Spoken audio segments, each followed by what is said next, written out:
Welcome back to DeFi Tactics. Remember, this is not financial advice. Do not make any financial decisions based on my word alone. Always do your own research. With that said, today we're going to discuss the inflationary and deflationary aspects of the Flare network, and we're going to debunk the idea that purposeful inflation is bad. Lastly, we're going to play around with some numbers to kind of hit this point home. Let's get to it. So, the inflation mechanism for the Flare and Songbird network is the FTSO. This is the system that provides price data and other off-chain data to the network. Currently, the inflation rewards are set at 10% Spark and Songbird yearly. The total amount of the rewards for the FTSO is the inflation rate of the Spark token and is determined by governance. So while currently it might be set at 10%, this can be changed in the future by token participants that decide and vote on a different inflation rate. Now let's talk about the deflationary aspects of the Flare and Songbird network. There's 3 instances where there's going to be a deflationary effect on the network. Spark's technical purpose is to impose a cost upon transactions so as to disincentivize superfluous transactions, i.e. network spamming. This is achieved via transaction fees. The transaction cost is burned rather than accruing to some set of participants. Both the complexity limit and gas to Spark conversion rate are governance parameters. This is our first deflationary aspect of the Flare and Songbird network. All transaction fees are burned. Since those transaction fees are burned, that means those tokens will never again exist in the network, thus decreasing the overall supply. The second possibility for deflation in the network is the following.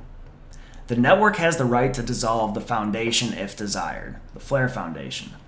This is achieved by enshrining in the bylaws of the foundation legal structure a stipulation that it must be disbanded if the network votes to do so. So, as participants and token holders, if we decide to, say, dissolve the foundation, then we can do so. It is highly likely that upon such a vote, it would be impractical or impossible for the foundation to dissolve immediately. However, the foundation will submit a plan within 60 days to wind down operations, liquidate assets, and burn its remaining token holdings.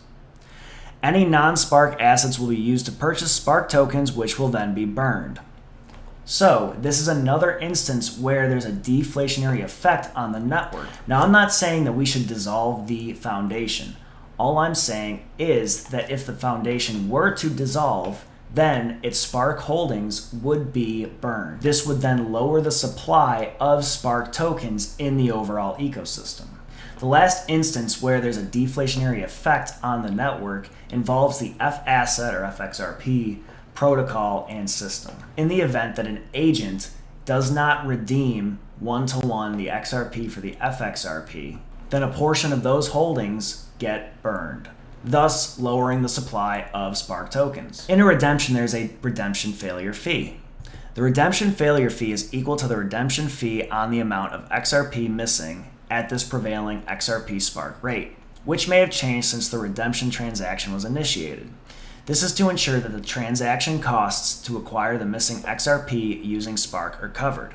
The defaulting agent will lose 50% of their remaining collateral relating to this missing redemption amount, which will be destroyed. So what does this mean?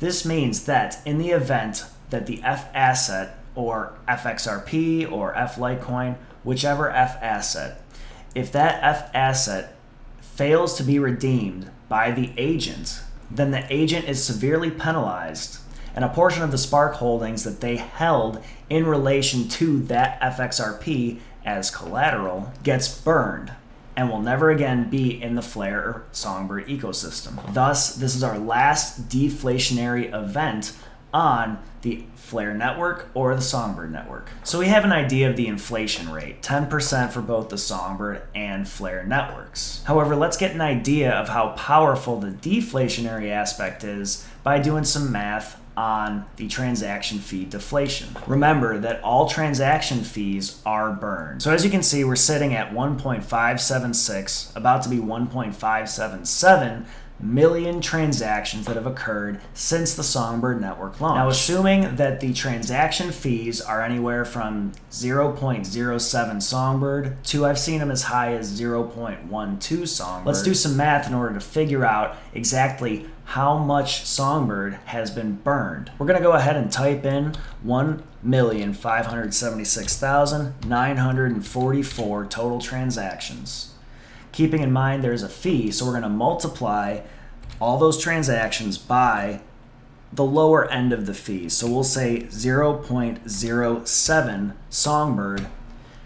This means that since the network is launched, there have been 110,000 Songbird burned, meaning these Songbird will never come back into the ecosystem.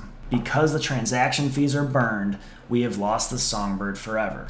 If you're getting anything out of this video, I'd really appreciate it if you hit that like and subscribe button and left me a comment in the comment section below. So we're going to try and debunk the idea that purposeful inflation is bad.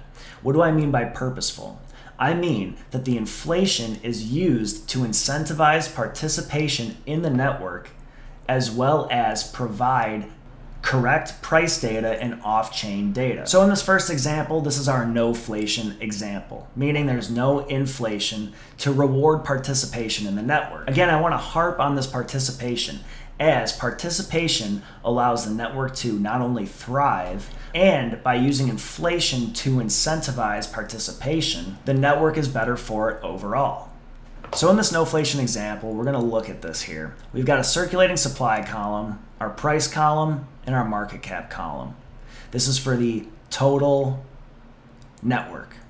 Down here, we've got the amount held. This is our holdings. We've got, again, the price, and then our value. So year one, we've got 10,000 tokens circulating. Year two, the same, and year three, the same. 10,000 tokens. Year one, the price is $1, giving it a market cap of $10,000. Year two, we have $10 price per token, giving us a market cap of $100,000. Year three, we have a price of $20, giving us a market cap of $200,000. Now this means if we hold 100 tokens at $1, gives us $100. 100 tokens at $10 is $1,000, and 100 tokens at $20 is $2,000. This is an example where there's no inflation in the network and we're solely relying on the price increase to gain value. Now let's jump over to our FTSO inflation chart here. Again, we have the circulating supply, we have an assumed price, and the market cap. Down here we have the amount held, again with our price and our value. We're going to make an assumption here. We're going to base our calculations with the FTSO inflation based on the market cap of the network that didn't have an inflation. So assuming we still have a market cap of $10,000 with our initial supply of 10,000, we're going to have a price of $1. We're going to assume that for year two, we're still going to have a similar market cap as the network is growing.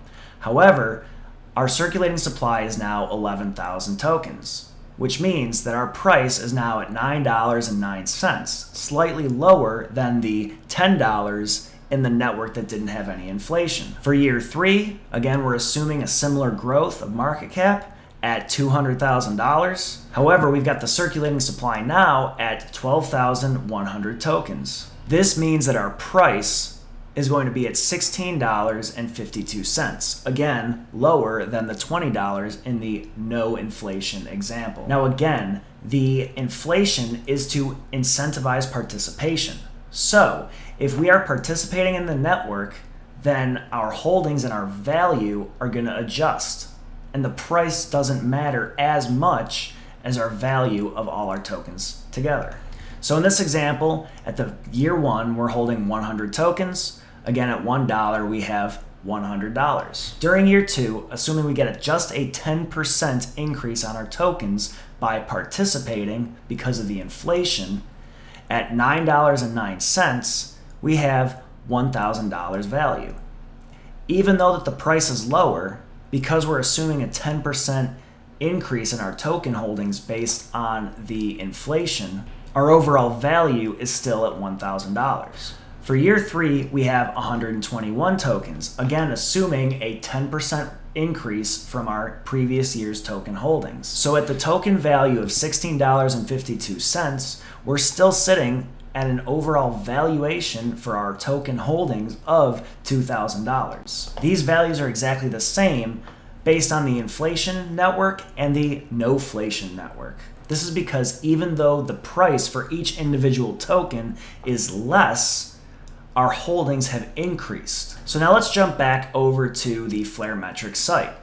We're going to go ahead and click the overall button, and we're going to sort the signal providers by reward rate. Scrolling down a little bit, let's just pick a lower reward rate signal provider. Let's go ahead and let's pick Big Baby FTSO with an overall reward rate of 0.46 Songbird per 100 Songbird delegated. So if we're using 0.486 from Big Baby FTSO as our baseline for assumed lower rewards in the future, let's go ahead and put in 0.486 divided by 100. That gives us a 0.486 weekly return. Now let's go ahead and multiply that by 52 weeks, which gives us a 25.27% yearly return. You've got to think, it goes back to participation. Not everybody's going to participate in the network. The FTSO is a way to reward participation. Thus, those who don't participate are going to fall to the wayside and not earn as much as those that do participate. Well, let's go back to our calculator and let's assume that we're getting a 25% annual return on our Songbird tokens just by delegating to the FTSO. So assuming that the market caps are still the same between the inflation network and the network that has no inflation based on their valuation, we're going to input that 25% return rate into our little calculator here. And you can see that our value after 1 year of holding the tokens is $1,136. Again, if there was no inflation and we just held those tokens with the value of the overall network increasing by the same amount, our tokens are only valued at $1,000. However, because we participated in the network and earned the inflation rewards, the overall value of our token holdings is larger on the inflation network. So that about wraps it up for this video. Again, I just wanted to give an overview of the inflation and deflationary aspects of the Flare network. I also wanted to kind of debunk this idea that inflation is always a bad thing. As always, it's nice to be important, but it's more important to be nice. We'll catch you next time on DeFi Tactics.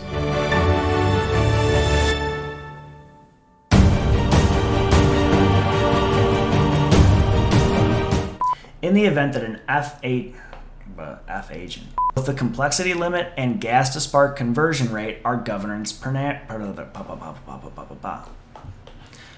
but it again, I want to harp on participation is being. These values are the exact